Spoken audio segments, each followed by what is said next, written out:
at saka pagsasangag tayo ng kanin. Kaya lang pagsasangag po, kukuha kayo rito sa bagong sinaing. Tapos lalagay nyo rito. Kuha ulit kayo rito.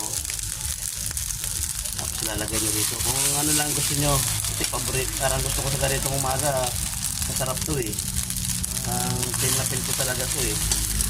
Yung isinangag. Tapos haluin nyo lang sila ganyan. Haluin nyo lang siya hanggang sa maluto. Lagyan siya natin ng pampakulay. Ayan, diba? Yan lang po ang pagkatangag. Tapos halo ulit po mga kaibigan. Ang sarap ng sinangag ng muryon.